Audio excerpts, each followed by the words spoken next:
Oke, hari ini kita akan kuliah mengenai analisis Stephen Wiener. Oke, buka Campbell-nya halaman 385 tentang spesies dominan dan spesies. Nah, oke, apa itu spesies dominan dan apa itu spesies kunci? Sudah, Pak. Nah, oke, sebelum kita membahas spesies dominan dan spesies kunci, kita akan melihat dulu apa itu keanekaragaman spesies. Ya, keanekaragaman spesies yaitu suatu kelompok atau suatu komunitas yang memiliki berbagai macam organisme penyusunnya. Ingat katanya, kata garis bawahnya adalah komunitas memiliki berbagai macam organisme penyusun. Jadi komunitas diisi dengan berbagai macam organisme penyusun. Terdiri atas dua komponen. Yang pertama adalah kekayaan spesies dan kelimpahan relatif. Ya. Jadi, keanekaragaman spesies, ingat dicatat, komunitas atau suatu komunitas yang memiliki berbagai macam organisme penyusunnya yang terdiri atas dua komponen. Yang pertama adalah kekayaan spesies dan yang kedua adalah kelimpahan relatif. Nah, apa itu kekayaan spesies? Ya. Nah, di buku Campbell juga udah dijelaskan apa itu kekayaan spesies. Kemudian apa itu kelimpahan relatif. Jadi kekayaan spesies contohnya seperti ini.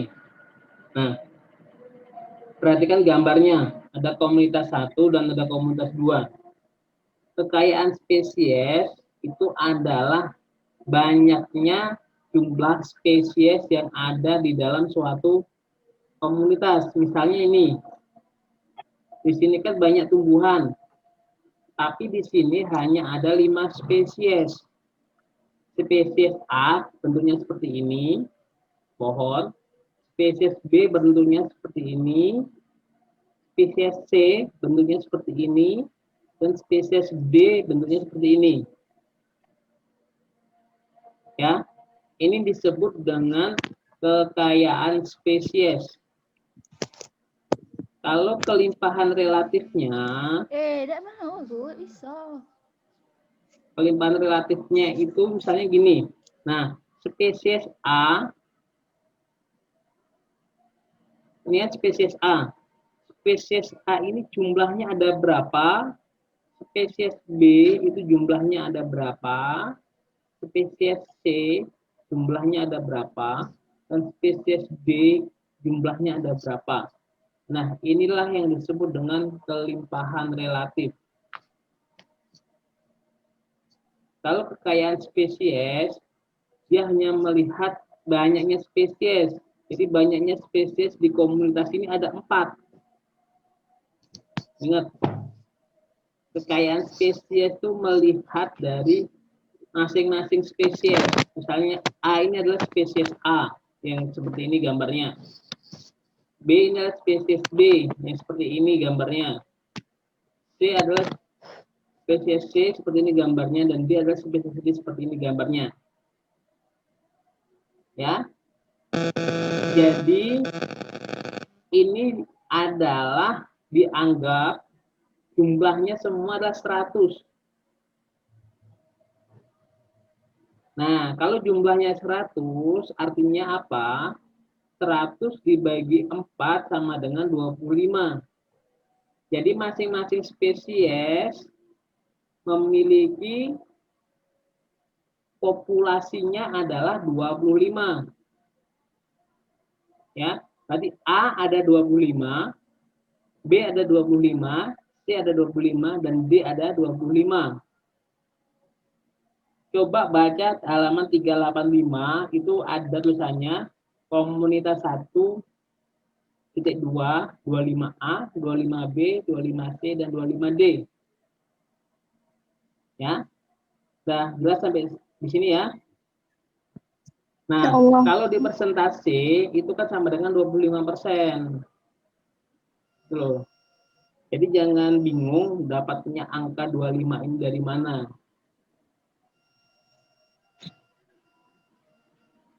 Ini dianggap semuanya ada 100 jumlah individu atau cacah individunya ada 100. Jika spesies A ada 25%, artinya jumlahnya ada 25. Spesies B ada 25%, artinya ada 25. Spesies C ada 25%, artinya ada 25. Dan spesies D ada 25%, artinya ada 25. Nah, berbeda halnya dengan komunitas 2. Komunitas 2 itu spesies A ini ada 80%, artinya ada 80 cacah individunya. Kemudian spesies B, B yang ini ya, gambarnya seperti ini ada 5%, artinya ada 5, jumlahnya ada 5 spesies B. Spesies C bentuknya seperti ini, nih, ada 5%, artinya ada 5 individunya, jumlah individunya. Kemudian spesies D, bentuknya seperti ini, nah ini dia, ada 10%, artinya ada 10 individu. Jadi D itu jumlahnya ada 10. Nah, bagaimana kita mengetahui keanekaragaman? Apakah komunitas 1 dan komunitas 2 itu memiliki kesamaan keanekaragaman atau berbeda? Atau komunitas 1 keanekaragamannya lebih tinggi dibandingkan dengan komunitas 2? Makanya kita penting untuk menganalisis menggunakan indeks Shannon Winner. Jadi setiap penelitian, setiap judul penelitian, judulnya keanekaragaman 100. Jadi lebih ringkas, rumusnya diringkas, maka di sini tulis angka 4. Karena jumlah spesiesnya itu sama, cacah individunya masing-masing spesies. Nah, karena rumusnya, kita tengok rumusnya. Rumusnya adalah PA ln PA. Nah, kita tulis di sini 0,25 itu dapatnya dari mana? 0,25 itu dapatnya adalah tadi kan masing-masing spesies pada komunitas 1 kan jumlahnya 25. Karena itu totalnya, karena itu masing-masing spesies jumlahnya sama 25, ini ditulis cuma satu saja. 0,25 25 dibagi 100 sama dengan 0,25. Kita lihat lagi rumusnya, ada ln, ln itu ln. Ya, ln itu di HP ada kalkulatornya. Kalkulator HP, kalkulator ilmiah di HP, nanti HP-nya dimiringkan. Itu ada simbol ln. Oke, Bapak kirim di grup caranya.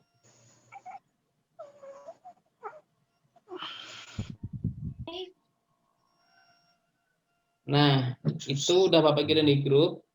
Nanti juga silakan dilihat. 0,25 ln 0,25 dikali min 4 itu sama dengan 1,39.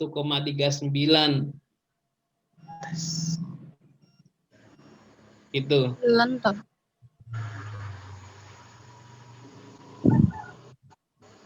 Bisa dicoba nanti di HP-nya masing-masing. Seperti yang Bapak ajarkan, Bapak screenshot, Bapak kirim kan. Itu adalah caranya. Nah, kemudian komunitas 2, ini kan ada 4. Ya, ada 3. 1, 0,8. 2 0,05 dan 1 0,1.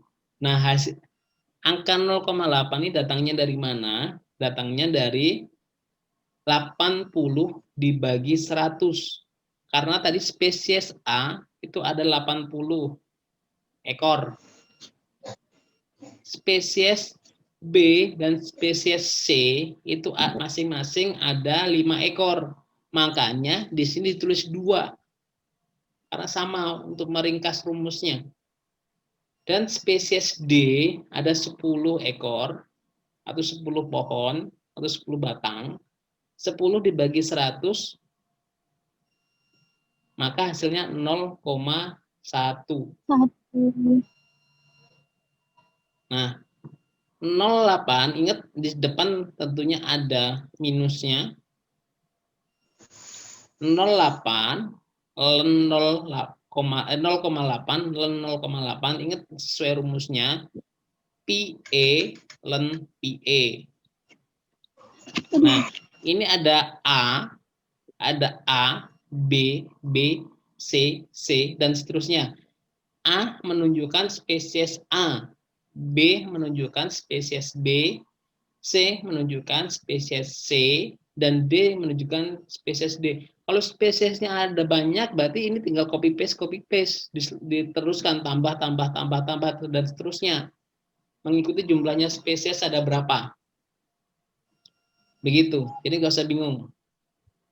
Nah, min 0, ada tanda kurung 0,8 ln 0,8 ditambah 2 kali 0,5 ln 0,5 ditambah 0,1 ln 0,1 tutup kurung sama dengan 0,71.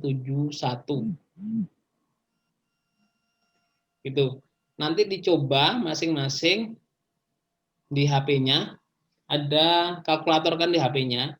Itu ada kalkulator ilmiah. Boleh dimiringkan, nanti itu muncul banyak itemnya. Atau di landscape-kan HP-nya.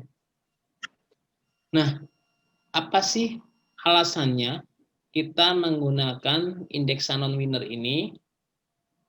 Pertama alasannya adalah kita ingin melihat keanekaragaman spesies.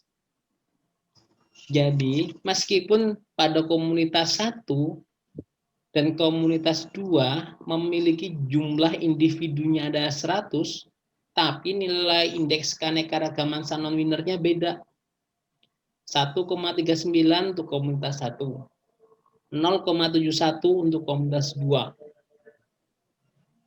Ya. Jadi, kategorinya indeks Shannon winner itu ada 3. 0 sampai 1 itu kategorinya rendah, kategori keanekaragamannya rendah. 1 sampai 3 kategori keanekaragamannya adalah sedang,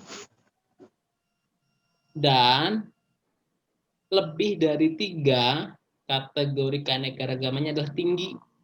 Jadi pada komunitas 1 kategori keanekaragamannya adalah sedang.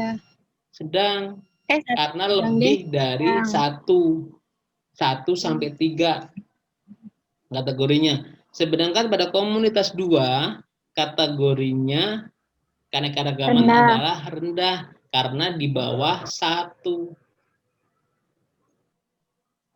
Itu ya. Nah, udah paham ya cara menghitungnya? Ini sangat penting dipelajari karena nanti ketika kalian skripsi mengambil judul keanekaragaman, tentu saja inilah analisis yang akan digunakan.